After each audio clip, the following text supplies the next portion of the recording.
புரட்சி தலைவர் எம்ஜிஆர் அவர்களை பற்றி துக்ளக் ஆசிரியர் சோ அவர்கள் கூறியதை தற்போது காண்போம். அரசியலை தவிர்த்து பார்த்தால் கூட எம்ஜிஆர் அவர்களுக்கு இருக்கும் பாப்புலாரிட்டி இந்தியாவிலேயே வேறு எந்த திரைப்பட நடிகர்களுக்கும் இருக்க முடியாது. திரையுலகில் எம்ஜிஆர் அவர்களோடு எனக்கு ஏற்பட்ட அனுபவங்கள் பல. அவற்றில் ஒரு சிலவற்றை பற்றி மட்டும் எழுதுகிறேன். துக்ளக் பத்திரிகை ஆரம்பிப்பதற்கு ஓரிரு வருடங்களுக்கு முன்னால் ஜெய்ப்பூரில் அடிமை பெண் படப்பிடிப்பு நடந்து கொண்டிருந்தது. பல நடிகர்கள், டெக்னீஷியன்கள் சுமார் 15 நாட்கள் அங்கே தங்கியிருந்தோம்.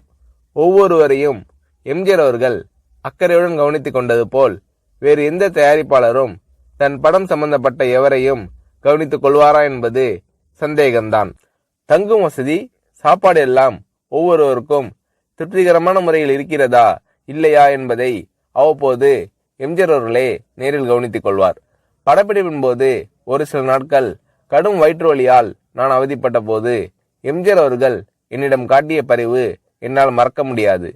படப்பிடிப்பு தடைப்படுவதை பற்றி எம்ஜிஆர் அவர்கள் சற்றும் கவலைப்பட்டதாகவே தெரியவில்லை.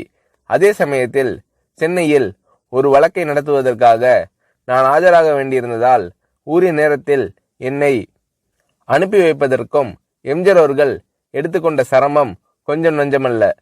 எனக்கு வயிற்று வலி குணமான பிறகு கூட என்னை படப்பிடிப்பிற்கு அழைக்காமல் என் நண்பர்களை அழைத்து உண்மையிலேயே அவருக்கு குணமாகிவிட்டதா, இல்லை ஷூட்டிங் தாமதமாகிறது என்ற காரணத்திற்காக குணமாகிவிட்டது என்று கூறுகிறாரா என்று விசாரித்து கொண்டார் எம்ஜிஆர் அவர்கள்.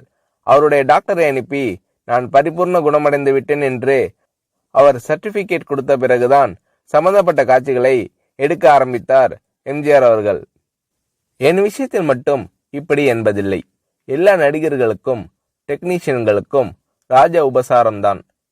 ஜெய்ப்பூரில் அடிமை பெண் படப்பிடிப்பு நடந்து கொண்டிருக்கும் போதுதான் அவருடைய 100வது படமான ஒளிவிளக்கு தமிழகத்தில் ரிலீஸ் ஆகிறது. நீங்கள் சென்னையில் இருந்தால் பெரிய விழாவாக நடத்திருக்கலாமே என்று நான் எம்ஜிஆர் அவர்களிடம் கேட்டேன். சிரித்துக்கொண்டு பேசாமல் இருந்து விட்டார் எம்ஜிஆர் அவர்கள். என்ன இருந்தாலும் ஒரு கதாநாயக நடிகருக்கு 100வது படம் என்பது ஒரு முக்கியமான மைல்கல். அதை இவர் எந்த விதத்திலும் கொண்டாடாமல் விட்டுவிடுகிறாரே என்ற எண்ணம் என் மனதை உறுத்தியது. ஒரு சிறிய அன்பளிப்பை வாங்கி ஒரு வாழ்த்து பத்திரத்தையும் எழுதி ஜெய்ப்பூர் வந்திருந்த அத்தனை டெக்னீஷியன்கள், நடிகர்களின் பெயரையும் குறிப்பிட்டு நானே கையெழுத்திட்டு எல்லோரது முன்னிலையிலும் எம்ஜிஆர் அவர்களுக்கு வாசித்தளித்தேன். அதை வாங்கி கொண்ட எம்ஜிஆர் அவர்கள், என்ன இது, காகிதத்திலேயே 2 பக்கமும் எழுதிட்டீங்க, நான் இதை 2 பக்கமும் கண்ணாடி போட்டு ஃப்ரேம் போட்டு வச்சிக்க போறேன் என்று கூறினார். நான் செய்த சிறு காரியத்திற்கு எம்ஜிஆர் அவர்கள் தெரிவித்த நன்றி மனப்பூர்வமானதாக இருந்தது. ஒரு முறை ஷூட்டிங்கிற்காக ஒகேனக்கல் சென்றிருந்தோம். நான் போய் சேரும்போது எம்ஜிஆர் அவர்கள் அவுட்டோர் லொகேஷனில் இருந்தார். நானும் அந்த காட்சிகளுக்கு தேவை என்று என்னிடம் கூறினார்கள். மேக்கப் போட்டுக்கொண்டு நான் லொகேஷனுக்கு சென்றேன். என்னுடைய நண்பர்கள் சிறிது நேரம் கழித்து அங்கு வருவதற்காக காரில் புறப்பட்டிருக்கிறார்கள். இதற்குள் எம்ஜிஆர் அவர்கள் என்னிடம் லொகேஷனில் இடவசதி எல்லாம் சௌரியமாக இருக்கிறதா என்று கேட்டு தெரிந்து கொண்டார். அதன் பிறகு எம்ஜிஆர் அவர்கள் சம்பந்தப்பட்ட காட்சி முடிந்துவிடவே அவர் புறப்பட்டு போய்விட்டார். அவர் போகும் வழியில் என்னுடைய நண்பர்கள் காரில் எதிரே வந்து கொண்டிருந்திருக்கிறார்கள்.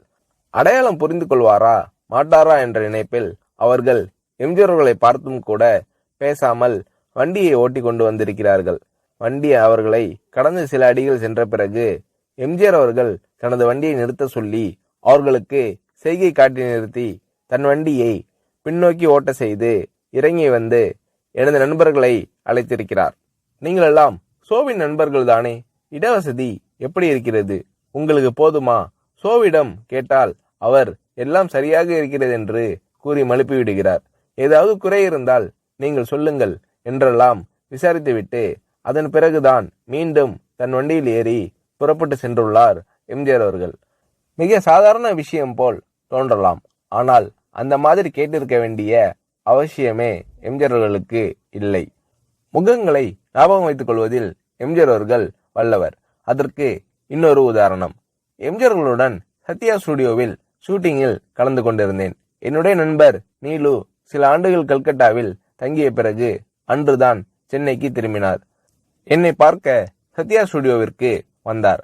நான் அவரை எம்ஜிஆர் அவர்களுக்கு அறிமுகப்படுத்தி வைத்தேன்.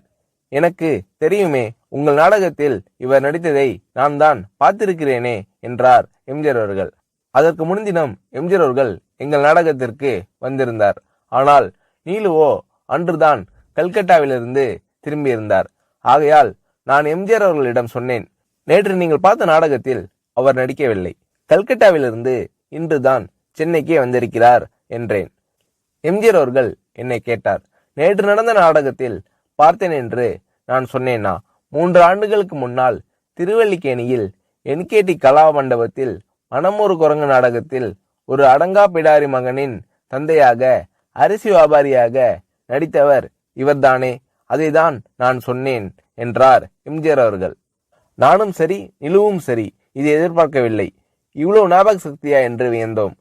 சினிமா நாடகங்கள், பொது நிகழ்ச்சிகள் என்று பல இடங்களில் பலரை சந்திக்கும் இந்த மனிதருக்கு இவ்வளவு கரெக்டா ஒரு முகத்தை ஞாபகத்தில் வைத்துக் கொள்ள முடிகிறதா என்று ஆச்சரியப்பட்டு போனோம். திரையுலகில் எம்ஜிஆர் அவர்களிடம் நான் கண்ட வேறொரு சிறப்பு, சினிமா டெக்னிக்குகளை அவர் கரைத்து குடித்திருந்த விதம். ஒரு நல்ல டைரக்டருக்கு வேண்டிய எல்லா தகுதிகளும் உடையவர் எம்ஜிஆர் அவர்கள் என்பதில் சந்தேகமே வேண்டாம்.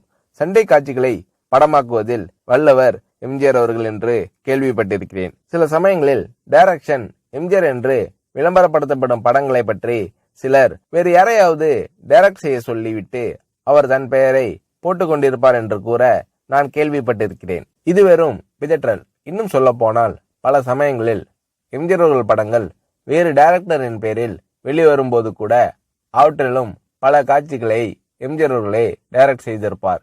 இதுதான் உண்மை.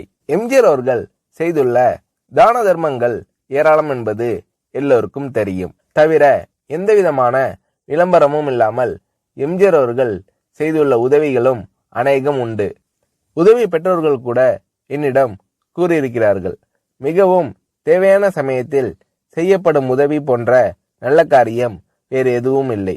இந்த மாதிரி நல்ல காரியங்களை எம்ஜிஆர் அவர்கள் செய்திருக்கிறார் என்பது மறுக்க முடியாத உண்மை.